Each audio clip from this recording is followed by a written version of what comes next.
નમસ્કાર મિત્રો, એજ્યુસ્પાર્ક ગુજરાતમાં આપ સર્વેનું હાર્દિક સ્વાગત છે. જો મિત્રો તમે અમારી ચેનલ પર નવા હોવ તો લાઈક અને સબસ્ક્રાઈબ કરવાનું ભૂલશો નહીં અને વધુને વધુ શેર કરશો. ચાલો પીટીઆર વિશે સમજીએ. પીટીઆર એટલે કે જાહેર ટ્રસ્ટ નોંધણી, પબ્લિક ટ્રસ્ટ રજિસ્ટ્રેશન. ગુજરાતમાં કોઈ સંસ્થા, શૈક્ષણિક, મંદિર, ધર્માદા, સામાજિક, ગૌશાળા વગેરેને કાયદેસર રીતે ચલાવવા માટે જાહેર ટ્રસ્ટ, પબ્લિક ટ્રસ્ટ તરીકે નોંધણી કરાવી શકાય છે. આ નોંધણી મુખ્યત્વે ગુજરાત પબ્લિક ટ્રસ્ટ એક્ટ 1950 હેઠળ કરવામાં આવે છે.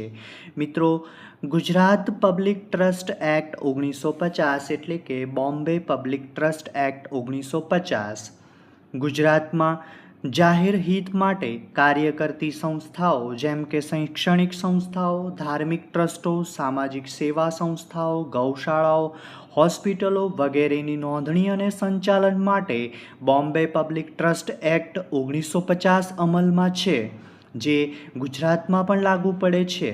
આ એક્ટનો મુખ્ય હેતુ જાહેર ટ્રસ્ટોની નોંધણી, નિયંત્રણ, ટ્રસ્ટની મિલકતોનું રક્ષણ, ટ્રસ્ટના હિસાબ અને પારદર્શિતા જાળવવી, ટ્રસ્ટના સંચાલનમાં જવાબદારી અને કાયદેસરતા સુનિશ્ચિત કરવી. આ જાહેર ટ્રસ્ટ શું છે? જાહેર હિત માટે સ્થાપવામાં આવેલી એવી સંસ્થા કે જેનો મુખ્ય હેતુ શિક્ષણ, ધર્મ, આરોગ્ય, સામાજિક સેવા, ગરીબોની મદદ વગેરે હોય તેને જાહેર ટ્રસ્ટ કહેવાય છે.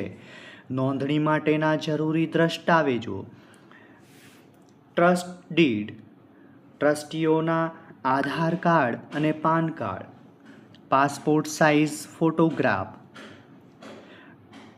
ટ્રસ્ટના સરનામાનો પુરાવો, ટ્રસ્ટની સંપત્તિના વિગતો જો હોય તો ટ્રસ્ટના હેતુઓ અને પ્રવૃત્તિની વિગતો. નોંધણીની પ્રક્રિયા સમજીએ. સૌથી પહેલાં ટ્રસ્ટ ડીડ તૈયાર કરવું, જરૂરી દસ્તાવેજો સાથે અરજી તૈયાર કરવી, સંબંધિત જિલ્લાના ચેરિટી કમિશનરની કચેરીમાં અરજી કરવી.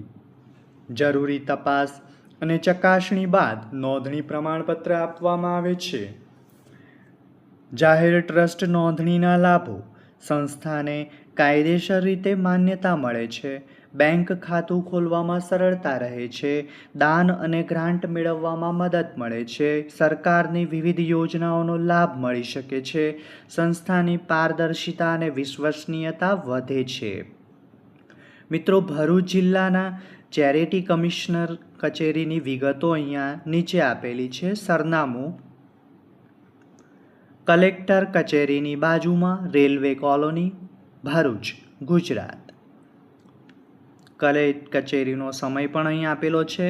સામાન્યતઃ સોમવારથી શુક્રવાર સવારે 10:30 થી સાંજે 6:10 સુધી.